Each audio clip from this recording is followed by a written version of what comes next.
नमस्कार आचार्य जी। आचार्य जी, एक डर वाली बात थोड़ी स्पष्ट कम हुई है कि जैसे किसी ने आगे बोला था कि गीता समागम से जुड़ना हमारा डर संचालित नहीं हुआ था, बट आपने बोला कि हमारा हर फैसला और हर क्षण डर से संचालित होता है, तो इस बात पे स्पष्टता चाहिए थी। इतना समझते हो कि डर और लोभ एक ही सिक्के के दो पहलू हैं? भय और लोभ एक ही सिक्के के दो पहलू हैं, इतना समझ में आता है? तो लोभ से शुरू करो तो समझ में आ जाएगा कि भय है कि नहीं। ठीक है, अभी हमने कहा 1 लाख हो रही है सदस्यता, हो जाएगी, अभी नहीं। वो कैसे हुई जा रही है?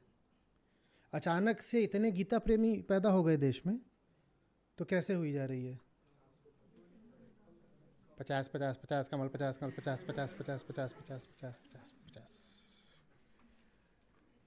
जहाँ लोभ है वहाँ भय ना हो, ऐसा हो सकता है?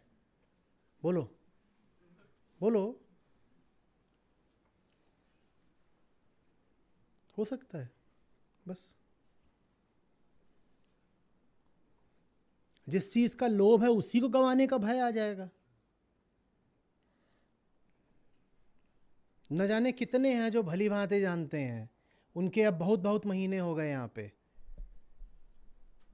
कि प्रत्येक व्यक्ति को सिर्फ लाने में, बाद में उस पर कितना होगा वो तो अलग बात है कि प्रतिमाह कितना खर्च होता है। आपको तो यही बताया गया है ना, प्रतिमाह खर्च कितना होता है। मैं कह रहा हूं सिर्फ लाने की प्रक्रिया में एक व्यक्ति को 600 रुपए खर्च होते हैं। एक व्यक्ति को लाने की प्रक्रिया में 600 रुपए खर्च होते हैं। ऐसे समझ लो कि जब 600 रुपए का विज्ञापन होता है, उदाहरण के लिए एक व्हाट्सएप मैसेज ही 1 रुपए का होता है, 1 रुपये 18 पैसे का। जब 600 लोगों तक जाता है तो उसमें से कोई एक व्यक्ति फिर इनरोल करता है। तो भली भांति जानते हैं कि तुम्हें वो लाने में ही इतना लगा था, और प्रतिमाह जो लगता है वो आंकड़ा आपको पता ही है। उसके बाद भी वो अपना तसल्ली से बैठे हुए हैं और हर महीने एकदम खुश होकर के 100 200 50 जितना भी उनका आगे बढ़ाते जाते हैं। ऐसों को क्या भय नहीं लगता होगा हर माह की समाप्ति पर कि ऑटो एनरोलमेंट में संस्था कहीं अमाउंट बढ़ा न दे? दुखी बैठ जाती होगी कि री एनरोलमेंट का समय आ रहा है और ऑटोमेटिक प्रोसेस है, उसमें जाएं और हमारा अमाउंट कहीं 100 की जगह 300 रुपए ना लिखा हो। कैसे हो सकता है कि जहां लोभ हो वहां भय ना हो? जो व्यक्ति आया ही पैसे के लोभ के मारे था, अब उसको पैसे गंवाने का भय भी तो लगेगा।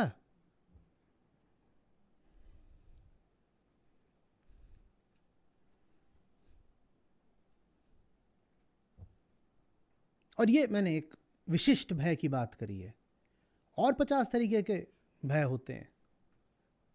पढ़ ही लिया करो ना कम्युनिटी पर। यहां तक होता है कि हम परीक्षा इसलिए नहीं देते कि हमारे कम नंबर आ जाते हैं तो हमें बुरा लग जाता है। ये तो ईमानदार थे, इन्होंने लिख दिया। ज़्यादातर जो परीक्षा नहीं देते वो इसीलिए नहीं देते कि उन्हें इस बात का सामना कहीं ना करना पड़ जाए कि उन्हें कुछ आता जाता नहीं, उन्होंने ज़िंदगी में कुछ सीखा नहीं, न गीता से न ज़िंदगी से कुछ सीखा नहीं। वो अपने आप को और आत्मविश्वास में रखते हैं, हम तो बड़े आदमी हैं, हम तो सर्जन हैं, हम ये हैं, हम वो हैं, हम इसलिए परीक्षा नहीं देते। बिल्कुल उल्टी बात है। तुम परीक्षा इसलिए नहीं देते ताकि कहीं राज खुल न जाए कि सर्जन वगैरह होने के बावजूद तुम बिल्कुल नाकारा आदमी हो। तुम कह रहे हो कि सर्जन हो इसलिए परीक्षा नहीं दे रहे हो, हम भी कह रहे हैं कि बिल्कुल ठीक कह रहे हो कि सर्जन हो इसलिए नहीं दे रहे, पर बाधा व्यस्तता की नहीं है, बाधा चोरी की है। अभी तुम अपने आप को ये सांत्वना दे पाते हो कि सर्जन है इसीलिए ज्ञानी है, जिंदगी में कुछ उपलब्धि है, कुछ पकड़ है, कुछ पहुंच है। परीक्षा दोगे तो पोल खुल जाएगी तुम्हारी कि झूठ मूठ के सर्जन बने बैठे हो, शरीर फाड़ रहे हो किसी का, पर जीवन के बारे में कुछ नहीं जानते। भय है कि नहीं है? जहां अहंकार होगा वहां भय होगा, जहां अज्ञान होगा वहां भय होगा। तो कैसे कह रहे हो कि गीता सत्रों में होना भय की बात नहीं है? गीता सत्रों में भी तुम अपने भय की वजह से ही मौजूद हो, और यहां भी तुम्हारा जो आचरण है वो तुम्हारे भय द्वारा ही निर्देशित है।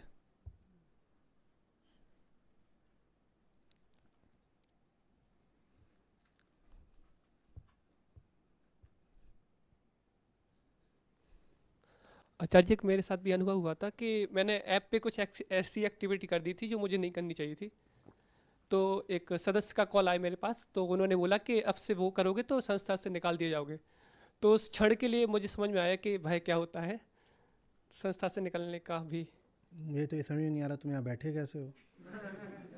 ये तुमने कुछ पहले करी होगी। अब तो ये है कि जो एक दो बार उल जुलूल कुछ कमेंट कर दे, पोस्ट कर दे, वो सीधे ही या तो निकाल दिया जाता है या वर्जित कर दिया जाता है कि कम से कम सामने तो कभी नहीं आएगा अब।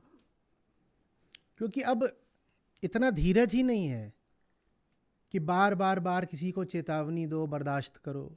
सब अच्छे से जानते हो क्या नियम कायदे हैं, सब अच्छे से जानते हो। बार बार बोला है कि पब्लिक पार्क नहीं है, गीता का मंदिर है, वहाँ पर तुम आकर अपनी लोग धार्मिक हरकतें कर रहे हो, उसको फेसबुक बना रहे हो, तो चेतावनी भी नहीं दी जाती।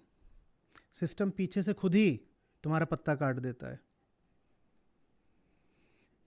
क्योंकि अब इतना समझा दिया, बार बार क्या समझाएं। अब तो यहाँ तक होगा, जो अपना नाम उल्टा पुल्टा लिख रहे हैं 100 बार बोलने पर भी, अपनी फ़ोटो की जगह पिगी की फ़ोटो लगा रहे हैं, इनको पता भी नहीं है कि इनका सबका पत्ता कट रहा है एक एक करके। हर जगह के कुछ नियम कायदे होते हैं भाई। आप एक साधारण स्कूल में भी जाते हो तो वहाँ भी नियम का पालन करते हो। यहाँ आपको क्या लग रहा है, परीक्षा भी नहीं दोगे, कुछ नहीं करोगे? स्कूल में परीक्षा नहीं दो तो स्कूल में बचे रहोगे?